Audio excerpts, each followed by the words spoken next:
Assalamualaikum warahmatullahi wabarakatuh. Welcome back to our channel. Nah, teman-teman Abjad, hari ini bertepatan dengan 10 November, yaitu Hari Pahlawan, di mana 75 tahun lalu pahlawan-pahlawan bangsa Indonesia berkumpul tuh ya. Pada generasi terdahulu berkumpul di Surabaya dengan persenjataan lengkap untuk menghadapi pasukan Inggris dan sekutu-sekutunya. Nah, sekarang bertepatan dengan Hari Pahlawan, maka Abjad Media membahas tentang bagaimana sih menjadi pahlawan di era milenial. Sebelum kita lanjut, opening dulu.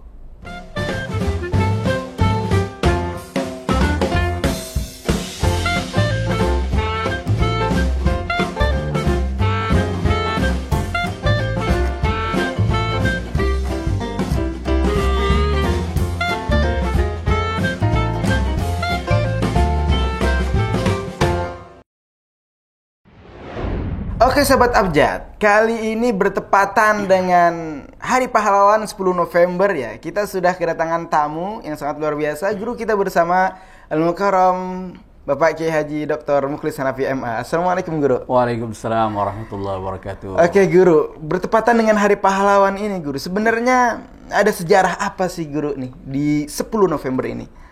Ya, bismillahirrahmanirrahim. Alhamdulillah wassalatu wassalamu ala Rasulillah wa ala alihi wa ashabihi wa man walah wa ba'd. Betul bahwa hari ini kita berada di tanggal 10 November ya. Hari yang biasa diperingati sebagai Hari Pahlawan Nasional ya. Ini satu peringatan hari bersejarah bagi kita sebagai bangsa Indonesia ya. Karena sebagaimana kita tahu bahwa di tanggal 10 November tahun 1945 itu terjadi pertempuran yang sangat luar biasa dahsyatnya ya. Di Surabaya itu para pejuang-pejuang bangsa ini dengan gagah berani, dengan semangat patriotisme berhasil mengalahkan musuh ya. Kita tahu bahwa ini adalah pertempuran pertama ya sejak Indonesia yang baru seumur jagung ya. Itu kan tanggal 17 Agustus 1945 diproklamasikan kemerdekaannya. Karena waktu itu tentara Jepang ya, yang sempat 3 tahun itu menjajah Indonesia berhasil dikalahkan oleh tentara sekutu. Lalu kemudian Bung Karno itu memproklamirkan kemerdekaan Indonesia. Tetapi tentara sekutu itu termasuk juga Belanda ya, masih belum ikhlas itu melepaskan Indonesia itu atau Indonesia merdeka itu. Kemudian datanglah tentara sekutu Inggris dalam hal ini untuk melucuti persenjataan Jepang sebenarnya. Tapi Belanda ini ikut nimbrung dia. Ingin kembali mencengkeramkan kukunya di Indonesia ini. Nah, itulah kemudian membangkitkan semangat perlawanan ya dari para pejuang kita di Surabaya pada tanggal 10 November itu ya, puncaknya itu. Karena 10 November ini adalah deadline yang diberikan oleh Inggris waktu itu agar seluruh tokoh-tokoh bangsa Indonesia ini melepaskan senjata, nggak bisa terima. Yang kemudian Belanda pun dompleng mengibarkan bendera merah putih biru ya, yang kemudian oleh salah satu pejuang kita itu diturunkan dari hotel yang sangat bersejarah di Surabaya itu ya. Lalu yang birunya itu disobek ya. Ini kan luar biasa pertempuran itu. Oleh karena itu sangat wajar kalau kemudian Bung Karno pada tahun 1959 menetapkan hari itu sebagai Hari Pahlawan Nasional ya. Oke.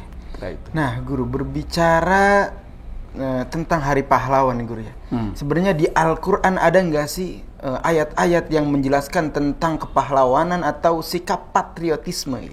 Ya, mari kita lihat pahlawan itu apa sih ya. Pahlawan itu dari kata pala ya, bahasa Sanskerta ini ya. Kita pun sering menggunakan kata pahala ya. Oh iya. Kita mendapatkan ganjaran pahala. Apa itu pahala itu? Pahala itu kan buah ya, hasil.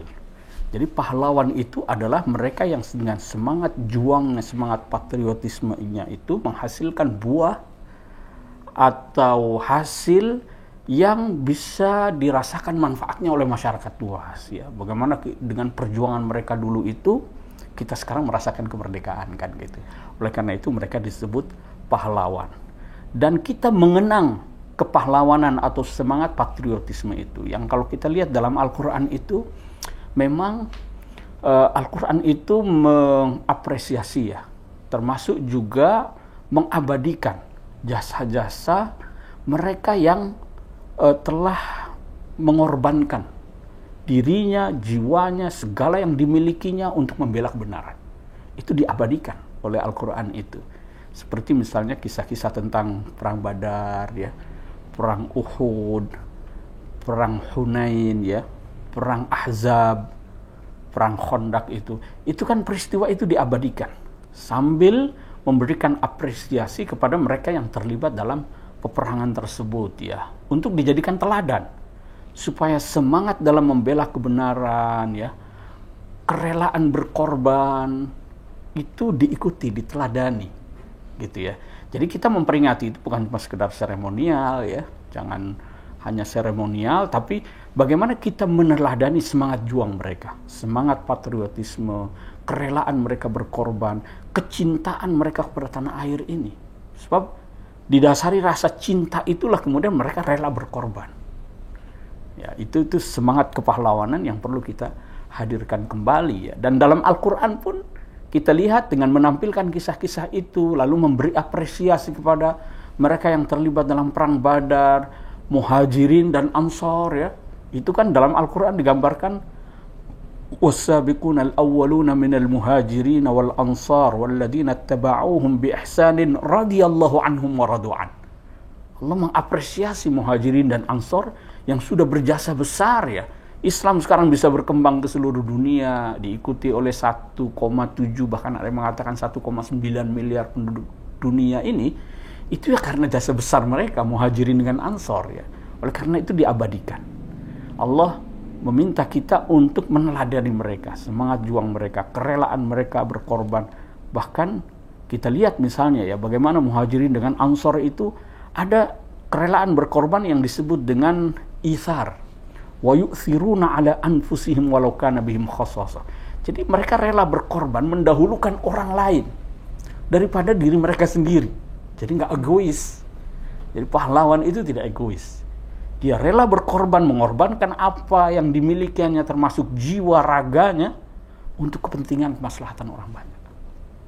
Luar biasa. Oke kawan-kawan. Nah, di era yang modern seperti ini ya, ini anak-anak milenial banyak sekali ya Guru ya. Nah, apa sih kira-kira untuk menjadi pahlawan di era milenial ini kayaknya gimana gitu Guru? Ya, pertama kita gali dulu ya. Nilai-nilai kepahlawanan, orang disebut pahlawan itu karena apa saja sih? Oh. Kalau menurut saya pertama itu adalah karena semangat rela berkorban. Yang tadi dalam Al-Quran itu dikatakan sebagai itsar. Wa yu'thiruna ala anfusihim walau kana bihim khassasah. Orang rela berkorban itu karena ada kecintaan. Jadi termasuk saya kira dalam kehidupan berbangsa ini ya kita harus tumbuhkan semangat cinta tanah air kita ya. Bahwa ini adalah bumi yang dititipkan oleh Allah kepada kita, yang harus kita jaga keutuhannya ya. Jangan sampai kemudian kita membuat onar, membuat gaduh yang membuat kehidupan kita sebagai bangsa dan negara ini terganggu gitu ya. Kecintaan terhadap negara itu harus kita tumbuhkan. Kemudian harus mau ada rasa keinginan untuk memberikan manfaat kepada orang lain. Itu nilai-nilai kepahlawanan yang saya kira bisa kita hadirkan. Kalau dalam konteks sekarang ini ya tentu pahlawan itu di setiap zaman ya beda-beda ya. Kalau dulu mereka itu berperang dengan mengangkat senjata, tentu tantangan kita sekarang ini berbeda ya, berbeda. Tantangan kita itu adalah bagaimana menjaga keutuhan bangsa kita ini, menjaga keutuhan negara kita ini. Maka mari kita tunjukkan kecintaan kita kepada tanah air ya. Kemudian kalau dulu orang perang itu berhadapan-hadapan, sekarang ini kan berperang tidak lagi berhadapan-hadapan gitu ya. Berperang itu sekarang ada perang yang namanya perang proksi ya, perang asimetris, jadi menggunakan pihak ketiga. Lalu kemudian perang asimetris itu misalnya dibuat kacau satu negara dari segi ekonomi, politik dan lain sebagainya, satu sama lainnya saling tawuran, berita-berita hoax dan lain sebagainya, lalu setelah lemah, saling tawur satu dengan lainnya, yang kuat baru masuk. Ini yang perlu diwaspadai. Nah, bagi generasi milenial ya, yang kita tahu ya sangat bergantung sekali dengan internet ya. Bahkan dalam beberapa riset itu dikatakan bisa 6-7 jam itu sehari pegang gadget ya. Nah, ini yang harus disadari adalah bagaimana memanfaatkan gadget media sosial itu untuk memperkuat semangat kesatuan dan persatuan kita ini. Jangan lalu kemudian kita malah ikut-ikutan menyebarkan hoax propaganda yang bisa memecah belah persatuan kita. Ya, itu satu. Yang kedua, kepahlawanan itu juga identik dengan prestasi yang menonjol ya. Jadi kita harus punya karya-karya yang bisa dibanggakan, yang bermanfaat bagi orang lain, lalu orang lain mengenangnya. Orang jadi pahlawan itu nggak pernah ada yang niat ya. Mereka itu dengan ketulusannya, dengan semangat juangnya, keikhlasannya dalam berkorban, mereka melakukan apa saja, kemudian prestasinya itu yang dikenang. Oleh karena itu, mari kita bekerja secara maksimal, tunjukkan prestasi di bidang masing-masing. Kalau dia olahragawan, ya tunjukkan prestasinya, supaya dia bisa dikenang nanti setelah tiada sebagai pahlawan di bidang itu. Yang aktif di media sosial, ini influencer itu juga bisa menjadi pahlawan. Kalau dia menyebarkan konten-konten kebenaran, bukan yang hoax gitu ya. Jadi berjuang menyebarkan kebenaran, menegakkan kebenaran, membela kebenaran melalui media sosial, itu juga bisa menjadi pahlawan. Mendidik anak-anak. Mendidik itu sekarang kan bisa dilakukan langsung di kelas ya dengan guru, tapi bisa juga melalui konten-konten. Jadi ada guru yang mengajar di kelas, ada guru yang menyebarkan konten-konten melalui media sosial. Mari kita berpartisipasi di situ juga dalam upaya mencerdaskan bangsa sehingga menjadi bangsa kita menjadi kuat, persatuan semakin kokoh. Anda bisa menjadi pahlawan di situ. Begitu. Banyak yang bisa dilakukan ya. Jadi di setiap bidang kita bisa menjadi pahlawan. Asalkan kita tunjukkan prestasi kita, semangat juang kita, kerelaan kita dalam berkorban, kecintaan kita dalam mempersembahkan yang terbaik kepada masyarakat. Oke, Guru, luar biasa. Nah, terakhir mungkin Guru ya, untuk pesan bagi generasi milenial, kira-kira apa nih Guru di Hari Pahlawan ini Guru? Ya, mari kita mengingat ya jasa besar para pahlawan kita sambil kita menggali nilai-nilai yang mereka wariskan kepada kita. Apa itu? Pertama, semangat juang, kerelaan dalam berkorban. Kemudian kesungguhan dalam bekerja yang membuahkan prestasi yang kemudian dikenang orang. Mari tunjukkan dengan prestasi-prestasi yang membanggakan. Mari kita sebar konten-konten, informasi-informasi yang dapat mengukuhkan semangat persatuan dan kesatuan kita sebagai bangsa. Dan mari kita bekerja menyebarkan manfaat kepada masyarakat, mendahulukan kepentingan orang lain, kepentingan yang lebih besar daripada kepentingan pribadi. Jangan egois. Ya, jangan egois. Oke Sobat Abjad, demikianlah bincang-bincang kita bersama guru kita, Dr. Mukhlis Hanafi. Terima kasih Guru sudah menyempatkan waktunya untuk hadir kembali di Abjad Media. Ya. Mudah-mudahan kita selalu bisa memberikan manfaat kepada para pemirsa ya, tim Abjad Media. Dan bagi kawan-kawan Sobat Abjad yang menonton channel ini, saya selalu mengingatkan jangan lupa like, comment, share, and subscribe. Dan menurut kalian, apa sih arti kepahlawanan di era milenial sekarang ini? Silakan tulis di kolom komentar. Oke teman-teman, dari kami cukup sekian. Kurang dan lebihnya kami mohon maaf. Wassalamualaikum warahmatullahi wabarakatuh.